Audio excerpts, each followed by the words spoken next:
판난다 그런 말이 있죠. 잘 아시는 내용이죠. 무슨 내용이에요? 무엇을 심든지 심은 대로 씨가 나는 것이지 심지 않은 엉뚱한 것이 날 수 없다 그런 얘기죠. 그러니까 콩 심은데 팥날리 없고 팥 심은데 콩날리가 없다 그런 말씀입니다.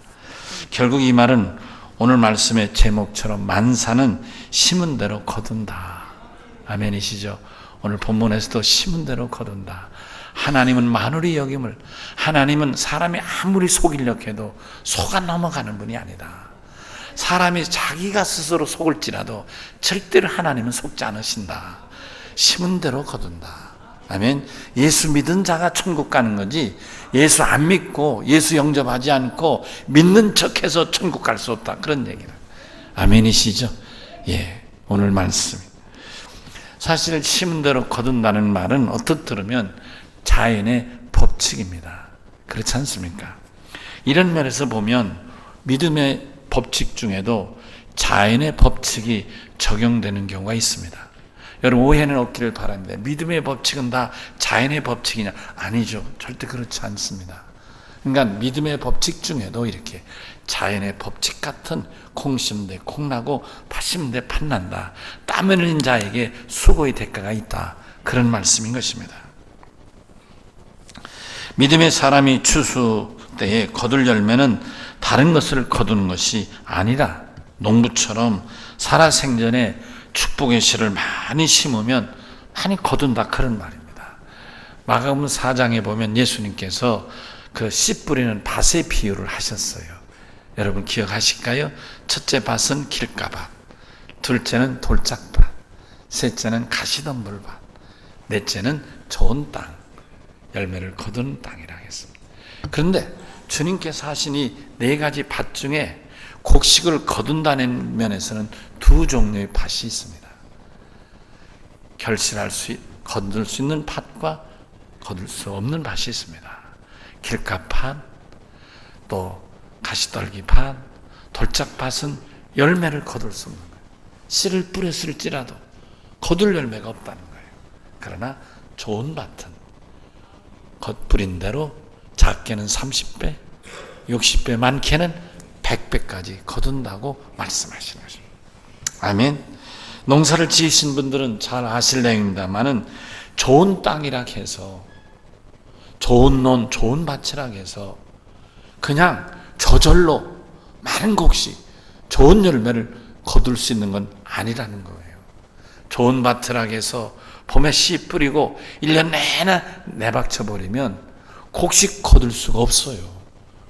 여러분 아시죠? 좋은 땅에는 곡식도 잘 자라지만 곡식보다 더 잘 자라는 게 있습니다. 뭐예요? 잡초예요. 잡초. 잡초가 훨씬 더 잘 자라요. 그래서 만약 모를 심고 내박져 두면 가을에 거두기 쉽지 않아요. 밭에 곡식 뿌리고 내박져 두면 가을에 거둘 게 별로 없어요. 왜요? 잡초가 더 많이 웅성하고 무성하기 때문에 거둘 곡식이 별로 없어요. 이 얘기는 뭐예요? 좋은 땅이라 해서, 좋은 밭이라 해서 씨 뿌리고 내박쳐 둬서 거둘 결실이 없다 그런 뜻입니다. 농부의 땀 흘리는 수고, 인내의 기다림, 제때에 따른 이 풀도 잡초도 김도 매고, 제때에 따라서 농약도 뿌리고, 제때에 따라서 거름도 추고, 아멘. 때에 따라서 물도 대주고, 어느 때는 물도 빼주고. 여러분 아시죠? 벼를 심었다고 1년 내내 물이 논에 있다고 벼를 거둘 수 있는 건 아니란 말이에요. 물이 필요할 때는 물을 대주기도 하고, 물이 필요 없을 때는 물을 빼서 논을 바싹 말라야 좋을 때도 있다. 어느 때인가요? 곡식을 거두기 전에, 벼를 수확하기 전에, 그때는 물을 빼야 된다 그런 얘기죠. 그럴 때 가을 날씨에 물이 마르면 곡식이 훨씬 더 영그러진다는 것입니다. 이와 같이 좋은 땅도 농부의 수고, 애씀, 인내, 노력 이런 것들을 통해서 뿌린 대로 좋은 결실을 거둔다는 말씀인 것입니다. 믿음의 법칙도 이와 비슷하다 그런 말씀인 것입니다. 성도들이 평소에 어떤 씨를 심느냐, 어떤 축복의 씨를 심느냐에 따라서 그가 인생을 추수할 때에 어떤 축복의 열매를 거둘 것인가가 결정된다. 그런 말씀인 것입니다. 여치같이 여름에는 쉬는 그런 믿음 생활에서는 가을에 거둘 것이 없지만 개미같이 여름에라도 땀 흘리고 수고할 때 가을에 거둘 수 있는 곡식이 많다. 그런 말씀인 것입니다. 나이 들어서 믿음에 돌볼 때가 반드시 오게 되는데 여러분, 그때 우리는 젊어서 어떻게 내가 믿음 생활했나가 나이 들어서의 결실을 가늠하게 되는 것입니다. 젊다고, 나는 아직 멀었다고, 내 때는 아직 멀었다고, 인생을 추수할 때는 아직 나는 멀었다고 허송세월 하다 보면 나이 들어서 거둘 것이 없습니다. 어제 장로님 네 분하고 제가 냉면 한 그릇을 했어요. 목사님 점심 하실까요? 뭐를 드실까요? 그래서 나는 냉면 좋아하는데 그랬더니 저기 가서 냉면 한 그릇 하고 왔어요. 근데 그 장로님 네 분이 우리 교회를 처음 나오실 때는 그들도 젊은 사람이었어요. 나도 젊었어요. 그들이 말하기를 우리 목사님 처음 우리 만났을 때는 젊으셨는데 30대 초반에 싱싱하셨는데 그래서 지금 와서 보니까 어떻다고요? 은퇴를 몇 년 남지 않았어요. 나는 이렇게 세월이 빨리 가서 은퇴 날을 기다리게 될 줄을 누가 알았겠어요? 세월이 이렇게 빨리 갑니다. 젊다고 게으르면 나이 들어 거둘 게 없습니다. 여러분, 이런 놀라운 진리를 깨닫는 이 시간이 늦지 않은 거예요. 젊어도 좋고 나이 들어도 좋습니다. 오늘 이 말씀이 여러분에게 도전이 되셔서 좋은 곡식을 많이 심는 믿음의 승리자들이 되시기를 바랍니다. 오늘 사도 바울이 본문을 통해서 우리에게 전하고 싶은 메시지는 무엇입니까? 한마디로 주님 이런 거죠. 때가 오면 정직하게 축복의 씨를 심으라. 반드시 심은 대로 풍성히 거둔다. 심은 대로 거둔다. 이 말씀을 하고자 하는 것입니다. 여러분, 좋은 씨 많이 심으십시다. 아멘이시죠? 이 씨라는 것은 여러분, 저도 부모님으로부터 믿음의 축복을 물려받은 사람인데 생각해 보면 내가 심는 이 축복의 씨를 내가 거둘 수도 있어요. 그러나 내가 심은 축복의 씨가 비록 나는 풍성히 거두지 못하지만 내 자손이 거둘 수도 있는 거예요. 여러분, 나는 그렇게 생각해요.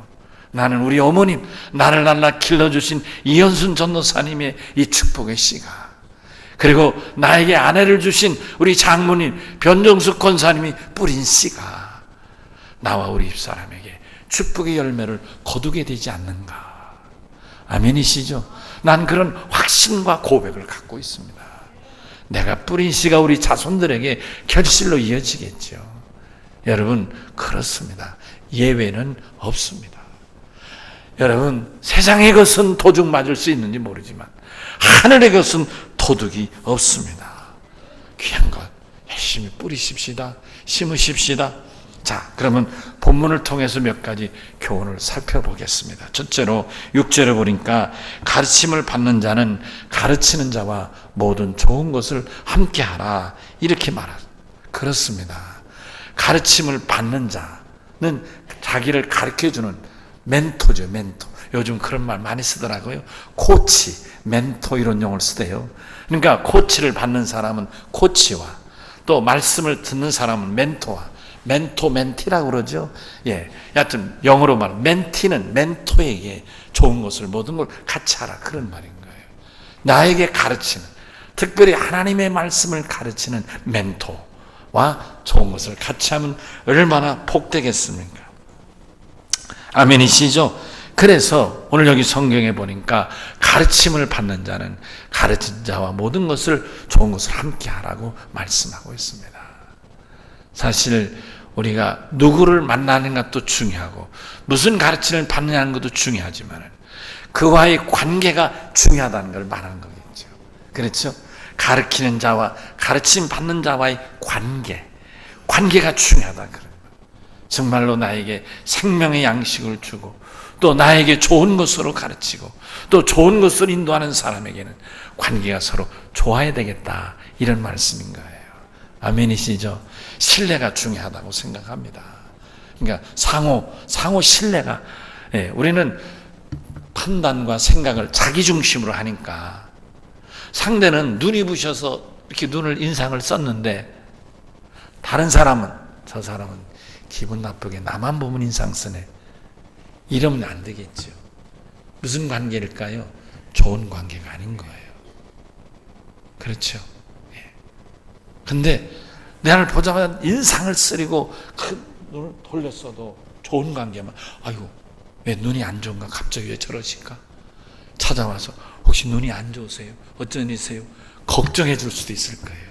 무슨 관계? 좋은 관계인 거예요. 제 얘기에서 양해해 주세요. 제가 군 일병 때였습니다. 그날 제가 새벽 부대, 군에도 교회가 있잖아요. 새벽 기도를 하고 오는 길이었어요. 날씨가 화창했어요. 추운 겨울입니다. 추운 겨울인데 부대에 햇빛이 들면서 날씨가 화창하니까 더군다나 새벽 기도를 힘있게 하고 오니까 나는 굉장히 기분이 좋았어요. 근데 저 앞에서 가끔 보는, 잘은 몰라, 내 부대원도 아니야, 근데 어느 상병이 오는 거야. 그래서 인사를 하고, 참 오늘 좋은 날씨입니다, 좋은 날씨니까 좋은 날씨입니다, 인사를 한 거예요. 내가 그랬더니 그 상병이, 뭐 이 새끼야? 아니 좋은 날 너무 좋아가지고 오늘 날 참 좋은 날씨입니다, 그래 인사를 했더니 뭐 이 새끼야, 이 새끼가 사람을 잘못 봤지, 그러고 막 욕을 하면서 달려고 막 패려고 막 쫓아오는 거예요. 왜 그러시냐고, 이 새끼가 누구를 까무냐, 일병놈의 새끼가 막 그러면서. 내가 봉변을 당한 거예요. 그래서 나도 순간 나도 모르게 그가 패니까 나도 한 대 질렀어요. 나도 싸움이 붙은 거예요, 서로가 본의 아니게. 그게 이제 부대 내 소문이 났어요. 결론은 뭐냐면 하극상인 거예요. 하극상. 일병이 상병을 팼다 이거예요. 자기가 먼저 팼는데 나는 엉겁길에 인사한 것밖에 없는데, 아이고 그 참 힘들었어요. 하극사로 난 감옥 가야 돼. 근데 그 부대에 군종 장교는 없지만 군종병이 있었어요. 김은호라는 그 성결교 출신 전도사였는데 이 사람이 아는 거예요, 나를. 군대에서 새벽마다 일어나서 새벽기도 가는 군인이 별로 없어요. 근데 김윤호 일병은 새벽기도를 열심히 하는 사람이니까. 근데 이 군종병은 놀랍게도 병인데도 참모회의를 참석하는 특권이, 왜? 군종 목사가 없으니까. 그러니까 이 사람은 신분이 자기 작은 아버지가 원스타였어요. 작은 아버지가 그때 국군 기무사, 무슨 대공처장인가 하는 기무사 이 원스타야. 조카였어, 조카. 그러니까 이 사람은 병이지만 사실상은 장교보다도 훨씬 발언권이 셌던 사람이에요. 그러니까 참모회의도 가는 거죠. 가봤더니 김윤호 얘기가 나오는데 이 하극상인데 뭐 감옥 보내는 막 얘기를 하는데 누군가 들은 게 김윤호 일병인 거예요. 김윤호? 가면서 보라고 보니까 알고 보니까 나인 거예요, 나. 그 사람이 죄송하지만 내가 아는 김윤호 일병은 그런 사람 아닙니다. 새벽마다 매일 일어나 기도하는 사람인데 절대 그럴 사람이 아닙니다. 뭐가 문제가 있는 것 같습니다. 잘 살펴야 되겠습니다. 얘기를 한 거예요. 병사지만 그 작은아버지 누구라고요? 원스타, 대공처장. 원스타는 말을, 그래가지고 이 사람이 얘기를 하는 바람에 유야매가 다 끝나버려요. 내가 감옥도 안 가고 아예 없었던 일이 돼버렸어요. 사람 한번 잘만 나타나 내가 감옥 안 갔다니까요. 관계 얘기하는 거예요, 관계. 여러분, 특별히 우리가 인간관계가, 모든 관계는 좋아 되지만은 특별히 하나님 말씀을 주고받는 관계에서의 관계는 중요하다. 아멘이시죠? 여러분, 그렇습니다. 하나님 앞에서 여러분들이 이런 관계가 좋은 관계의 믿음 생활한다면 하나님이 얼마나 기뻐하시겠는가요? 성도 여러분을 축복하고 목사를 축복할 겁니다. 아멘이시죠? 셀들을 축복하고 셀 멤버 여러분을 축복할 겁니다. 성가대원을 축복하고 제자를 축복할 겁니다. 학생을 축복하고 교사를 축복할 겁니다. 아멘이시죠? 그렇습니다, 여러분. 그러니까 교회 생활에서는 여러분 꼭 기억하시기 바랍니다. 어떤 오해의 경우가 있을지라도 오해하지 않기를 바랍니다. 아멘이시죠? 혹시 목사가 눈을 깜빡여도 인상 쓴다고 오해하지 않기를 바랍니다. 왜 아멘 안 하세요? 그래요. 눈 작은 저 같은 사람도 손해가 가끔 있더라고 보니까. 우리 성도 간에 아멘 집사님, 권사님, 장로님, 평신도 또 오늘 새로 오신 분이라 할지라도 우리는 서로 은혜를 나누고 서로 축복해야 될 줄로 믿습니다. 두 번째로 7절을 보면 사람이 무엇으로 심든지 그대로 거두리라고 말씀합니다. 하나님은 업신여김을 받지 않는다. 이 말이 뭐냐면 영어로 mock이라는 단어인데 이 말은 속아 넘어간다는 뜻인 거예요. 하나님이 우습게 넘어가지 않는다. 그런 뜻입니다.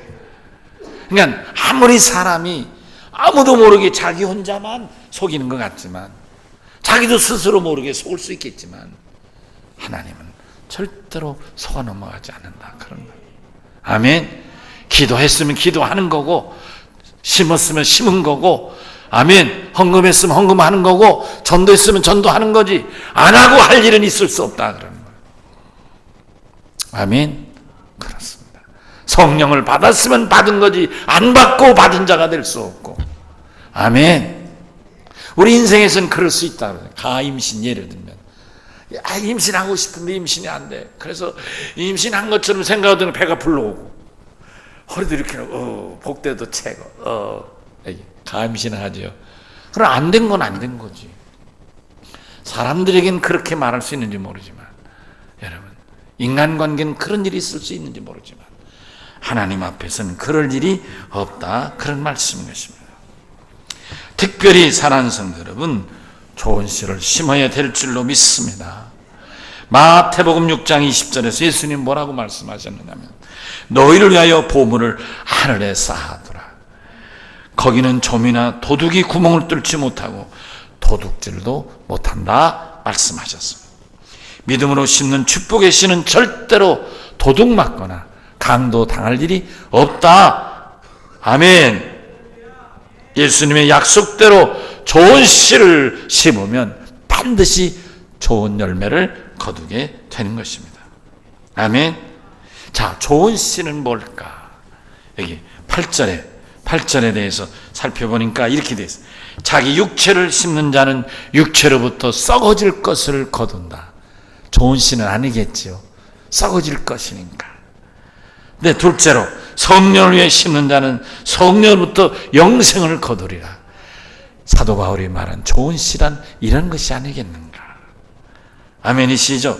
여러분 육체로부터 썩어질 것을 거두는 것들은 뭘까? 구체적으로 바울은 뭐를 염두에 두고 육체로부터 썩어질 것을 거둔다고 얘기했을까? 갈라디아서 5장 19절에 그 예들이 기록되어 있습니다. 뭐라고 되어 있느냐면 음행과 더러운 것과 호색과 우상숭배와 주술과 원수 맺는 것과 분쟁과 시기와 분냄과 당짓는 것과 분열함과 이단과 투기와 술취함과 방탕함과 또 그와 같은 여러 가지들이라 이렇게 말씀하고 있습니다. 여기 중에 어느 것도 우리가 피해야 될 일인 줄로 믿습니다. 요즘 미투 운동이 벌어지고 있잖아요. 미투 운동이 마음이 아프죠. 이런 일이 있었구나. 보니까 미투 운동, 갑질 미투 운동 뭐 이런 것들이 일어나서 온 나라가 시끄러워졌는데 저는 감사해요. 나라가 발전하고 성숙해 가고 있구나. 저는 어떠면서 감사하게 생각해요. 보니까 어떤 사람은 짐승 같은 일을 한 일도 있고 별별 사람들이 있어요. 심지어는 검사, 최고의 지성인 가운데서도 서지현 검사라는 사람, 그 다음에 안대근인가 하는 그 사람, 정말 가슴 아픈 일이죠. 그런 일들이 여러분 아시잖아요. 정치인들도 장래 이 나라의 리더가 될 줄 알았던 그런 젊은 지도자도 하루아침에 이제 뭐 인생 끝났죠. 뭐 안희정이라는 사람이 더 무슨 대통령 나오겠습니까? 끝난 얘기죠. 이런 일들이 여기저기 많이 있는데 저로 하여금 가슴 아프게 하는 일들이 최근에 이재록이라는 목사가 교인 13만 명을 섬기는 목사라는데 교인들을 수년 동안 불러서 성폭행을 했다는 거 아닙니까? 그런데 그 사람이 14시간, 12시간 두 번 가서 조사를 받았는데 자기는 그런 일이 없다. 거짓말을 했다는 거예요. 나는 잘 모르지만 그 사람은 머지않아 구속될 것 같습니다. 여러분 아시죠? 구속의 사유는 범죄가 확실한데 아니라고 하면 그게 구속 사유가 되는 거예요. 왜? 증거인멸의 우려가 있으니까. 아시잖아요. 박근혜라는 사람도 또 이명박이란 두 사람도 만약 자기들이 전 국민 앞에서 정말 내가 잘못했습니다. 세월호 때 내가 잠자느라고 정말 백성을 못 돌봤습니다. 내가 죽을 죄를 졌습니다. 이렇게 고백을 했더라면 감옥 안 갈 수 있는 거예요. 이명박 씨도 내가 국정원 떼먹고 다 쓴 돈 그거 내 겁니다. 정말 내가 잘못했습니다. 국민 앞에 부끄러움 없습니다. 이렇게 만약 고백했으면 감옥에 안 갈 수 있는 거예요. 그 증거가 분명한데 아니라고 그거 다 거짓말이고 없는 일이라고 해대끼니까 증거는 분명한데 아니라니까 증거인멸 하겠구나. 그래서 구속당한 거예요. 불행하게도. 여러분 우리가 씨를 잘 심어야 되겠죠. 좋은 씨를 심어야 되겠습니다. 근데 우리 교인들도 제가 가만히 보면 간혹 여기에 해당하는 이런 경우들이 간혹 있는 것 같아요. 시기하고 분쟁하고 분내고 당지는 것까지는 아닌 것 같은데 분열하고 투기하고 뭐 이런 것들이 가끔 내 귀에 들릴 때가 있어요. 사람이니까 그럴 수 있어요. 여러분 그것이 잘못됐다고 지적하자는 게 아니라 이게 우리의 모습이라 그런 말이에요. 목사의 모습이고 장로의 모습이고 권사의 모습이고 교인의 모습일 수 있다 그런 말입니다. 아무도 자유로울 사람이 없어요. 우리는 이런 걸 솔직하게 인정을 하고 그 자리에서 우리 다 같이 손을 털자고요. 우리 이제 이런에서 벗어나자고요. 그래야 성숙하지 않겠습니까? 서로 부족할 때 감싸주고 나는 안 그런데 너는 왜 이러지 말고 아직 못해 같이 힘씁시다. 아멘. 아직 못해요. 힘씁시다. 서로 이해하고 아멘이시죠? 그래서 이제 육체를 위하여 사는 삶을 할 수 있는 대로 정리하고 아멘. 우리가 신령한 사람으로 거듭나야 될 줄로 믿습니다. 아멘. 사도 바울은 갈라디아 5장 17절에서 이런 사람을 가리켜 대적이라 이렇게 얘기를 했어요. 대적이란 뭐예요? 단순한 반대가 아니라 서로 가르침이나 나아가는 방향을 가로막는 반대자다. 육체의 소욕을 따른 자는 절대로 성령을 따라 행할 수 없고 성령을 따른 사람 육체의 욕심을 쫓지 않아야 된다고 말씀하는 것입니다. 로마서 8장 7절을 바울은 더 얘기합니다. 육신의 생각은 하나님과 원수가 되나니 이는 하나님의 법에 굴복하지 아니할 뿐 아니라 굴복할 수도 없다. 누구 얘기겠어요? 자기 얘기죠. 자기. 하나님 앞에 붙들리기 전에 자기가 그랬어요. 심지어 스데반 같은 사람 죽이는데 잘했다고 동의까지 했다니까요. 자기 얘기인 거예요. 자기. 그런데 성령 받고 보니 아니더라. 성령으로 새로워지고 보니까 아니더라. 그런 말인 거예요. 성령으로 새로워져야 될 줄로 믿습니다. 여러분 이런 핑계 대지 말자고요. 우리 교인들 가운데 뭘 하다 보면 죄송해요. 마음은 어리는데 육신이 약해서 스스로 이렇게 위로하지 말자고요. 마음이 약하면 약한 대로 마음이 원이면 원대로 도전해 보자고요. 실패할지라도 도전하자고요. 실패할지라도 도전하는 사람이 성공합니다. 제가 언젠가 여러분에게 얇은 책 한 권 소개했는데 기억나시나요? 그 시갈의 그 갈매기 꿈. 아멘. 예. 갈매기 꿈이란 책이 나오는 갈매기가 다른 거 아니죠. 그 갈매기가 나른다고 실패하고 나르다 실패하고 날개가 찢기고 피가 나고 날개 그러니까 뽑히고 그런 순환을 당하고 나르다가 그냥 이 찢기는 바람에 바닷물에 떨어지기도 하고 이런 수많은 어려움이 있을 때 그 갈매기가 포기했다면 아마 나르지 못했을 거예요. 어느 순간 계속해서 반복해서 실패를 반복하며 계속 아멘 합시다. 도전하다가 어느 순간 자기도 모르게 훅 나르는데 확 하늘을 비상합니다. 자기가 비상할 때 보니까 자기를 비웃던 많은 갈매기들이 저 아래서 나르고 있더라. 그런 거예요. 비로소 높이 나른 이 갈매기가 말 그대로 멀리 저 아래 나르는 갈매기들이 보지 못하는 저 세계를 볼 수 있다는 얘기예요. 아멘이시죠? 믿음도 그와 같은 것입니다. 내 편한 대로 내 원한 대로 믿으면 그냥 그렇게 날아가는 갈매기에 불과하지만 도전하고 아멘이시죠? 신령한 영생을 심기에 노력하는 성숙한 믿음으로 나아가는 어느 순간 하나님이 복을 주시고 인도해 주실 줄로 믿습니다.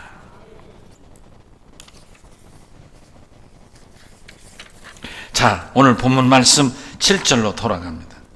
스스로 너 자신의 정욕이나 탐심으로 너 자신을 속이지 말라. 하나님은 업신여김을 받지 아니하나니 사람이 무엇으로 심든지 그대로 거두리라. 아멘. 바울은 분명한데 어떤 포장으로 자신을 속이느냐가 중요한 것이 아니라는 겁니다. 때가 되면 심은 것은 반드시 열매를 거두는데 그 열매는 우리가 심은 것의 열매이지 다른 종자, 돌연변이가 아니라는 것입니다. 그러니 하나님을 어리석은 분으로 착각하지 말라. 하나님은 그럴싸하게 포장해서 자기를 속일 수 있지만 사람은 전능하신 하나님은 절대로 손 넘어가지 아니한다. 스스로 속이지 말라. 하나님은 절대로 소원하지 않는다. 무엇으로 심든지 그대로 거둔다고 말씀합니다. 마지막 한 가지 더 무엇을 심을까? 성령을 위하여 영생을 심자고 말씀합니다. 영생은 어디서부터 오는가? 복음의 씨에서 오는 것입니다. 여러분, 성령은 선교의 영, 전도의 영, 복음 전도의 영인 것입니다. 그러므로 성령의 씨는 전도, 복음의 씨를 심는 것이 성령의 씨를 심는 것이라고 말씀드립니다.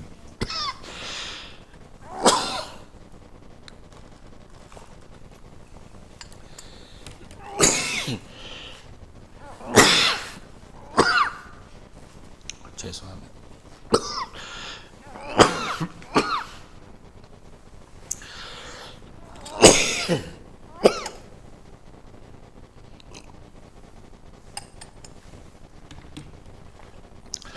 복음 전도자가 한두 사람이겠어요?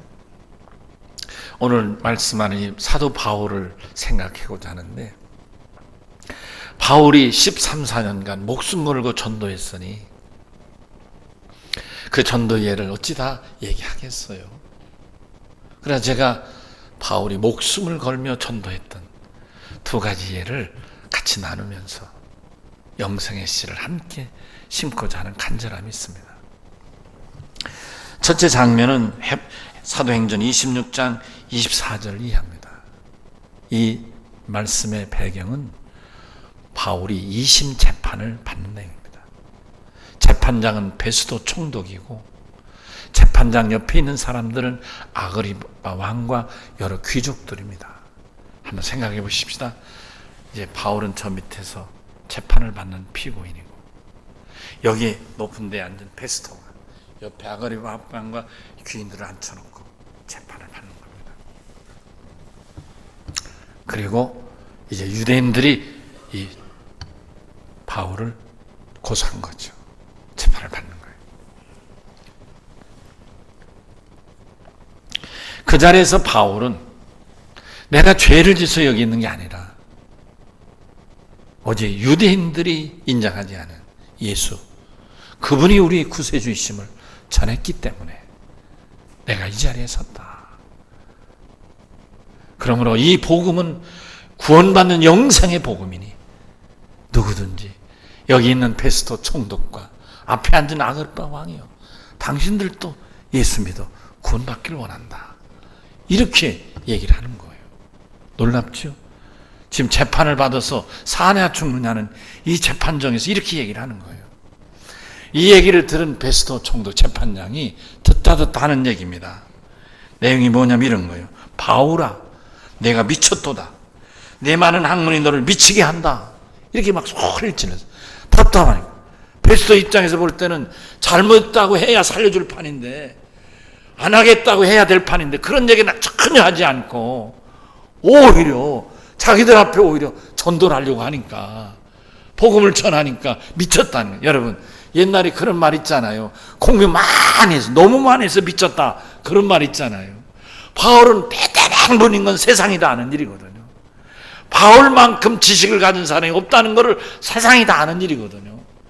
필시 저놈이 너무 많이 알아가지고 머리가 돌았다. 그래서 하는 얘기예요. 바울아, 내가 미쳤다. 내 많은 지식이 너를 미치게 만들었구나. 이렇게 외친 거예요. 그랬더니 이 말을 듣고 바울이 전혀 기가 죽지 않습니다. 이렇게 말합니다. 베스토 총독님, 내가 미친 것이 아닙니다. 오히려 참되고 온전한 말을 하고 있습니다. 내가 미쳤다니요? 아니요, 내가 온전한 말을 하죠. 그러면서 아그리파 왕과 베스토를 향하여 말이 적으나 많으나 당신뿐만 아니라 오늘 내 말을 듣는 여기 앉은 모든 사람들도 다 이렇게 결박된 것 외에는 나와 같이 되기를 원한다. 아멘이시죠? 여러분이 나같이 결박될 이유는 없지만은 다 나같이 예수 믿어서 이 복음을 전하는 자들이 되기를 바란다. 여러분 어떻습니까? 참 정말 대단합니다. 여러분, 바울이 정말 미쳤을까요? 아닙니다. 바울의 대답대로 그는 미친 것이 아니고 오직 영원한 생명이신 복음, 성령의 씨, 영생의 씨, 그 복음을 이 재판정에서도 심어야 되겠기에 외치고 있다. 그런 말씀. 너무 놀랍죠? 정말 대단합니다. 한 곳 더 소개하겠습니다. 그리고 말씀을 마치려고 합니다. 사도행전 20장 30절, 31절 이 두 절의 말씀인데 마지막이에요. 사도행전 마지막 절입니다. 이 내용은 다른 게 아닙니다. 바울이 죽을 날이 다가오고 있는 거예요.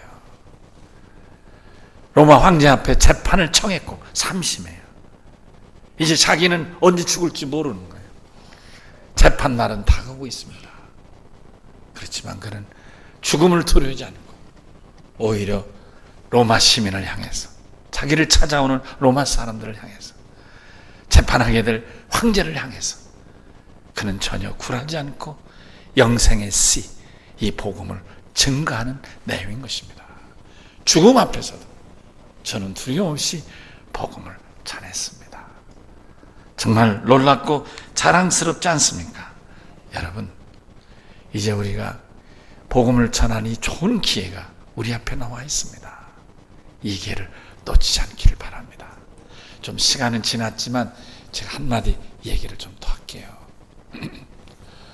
어느 날 흥부는 처마 밑에서 다리가 부러져 가지고 제비가 자기 집에를 못 가고 자기 처마 밑에 떨어지는 제비를 봤습니다. 이 흥부가 안 됐어서 잘 나르지도, 다리가 부러져가요. 나르지도 못하고. 그래서 그 제비를 붙잡아다가 부목을 대주고 치료를 해줬어요. 한 2주 정도 이렇게 치료해 줬더니 이 부러진 부위가 붙어가지고, 그래서 나비가 제비가 나르다가 이제 때가 돼서 날이 더운 여름이 다가오니까 이제 돌아갔어요. 그 다음에 봄에 제비가 왔습니다. 가만히 보니까 그 제비는 작년에 자기가 다리를 붙여준 그 제비였어요. 그 제비가 씨를 하나 물고 왔어요. 이 녀석이 무슨 씨를 가졌나. 그래서 그 씨를 자기 처마 밑에다 심었습니다. 그 씨가 자랐어요. 나중에 보니까 박이 열렸어요. 박이 굉장히 크게 열리는 거예요. 그래서 박에다가 뭘 대주고 그래 박을 키웠습니다. 그래서 가을에 그 박이 크게 익어서 그 박을 켰습니다. 근데 놀랍게 그 박에서는 온갖 고귀한 보물들이 가득 쏟아져 나왔습니다. 이 형부는 그 보물을 팔아서 굉장히 좋은 집도 짓고 부자로 살게 됐습니다. 동생인 놀부가 가만히 보니까 아니 형님이 태원절 뭘 해서 저렇게 갑부가 됐지? 그래서 형님을 찾아왔습니다. 어떻게 해서 이렇게 부자가 됐는가? 그랬더니 형님이 얘기를 했습니다. 어느 날 제비가 다리가 부러졌는데 그걸 이렇게 해주고 치료돼서 돌아와서 박씨를 얻어가지고 심어서 이렇게 됐다. 아 그러냐고 놀부가 돌아갔습니다. 그리고 자기 집 처마 밑에 이제 제비가 오가는 걸 지켜봤습니다. 근데 이 제비가 다리가 부러지질 않아요. 떨어지질 않아요. 야 이거 큰일 났다. 되돌아갈 날은 다가오는데 왜 저런가. 그래서 제비를 잡아가지고 다리를 부러뜨렸어요. 그리고 고쳐줬어요. 도주에 이 제비는 다시 치료가 되고 돌아갔습니다. 기대를 하고 있었어요. 마침 다음 봄에 그 제비가 왔는데 보니까 역시 자기가 부러뜨렸다가 고쳐준 제비가 왔어요. 제비가 또 역시 씨를 하나 가져왔어요. 형님 생각하며 기대를 하고 처마 밑에 또 심었습니다. 가을에 큰 호박을 형님 기대하면서 내가 이걸 키면은 이제 큰 보화가 생기겠지.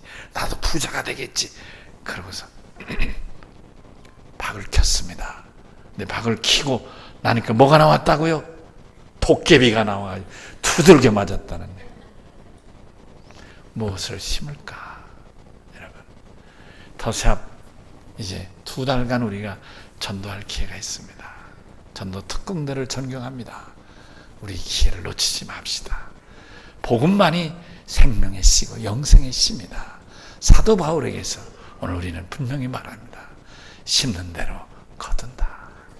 아멘. 하나님은 속아 넘어가는 분이 아니시다. 그러니 심는 대로 거둔다. 이 기회를 놓치지 않고 하나님 앞에 축복의 씨, 영생의 씨를 많이 심는 복된 성도들 되시길 주의 이름으로 축원합니다. 우리 다 같이 오른손을 들고 주여 한번 외치고 502장 찬송합니다. 주여 찬송가 502장 부릅니다.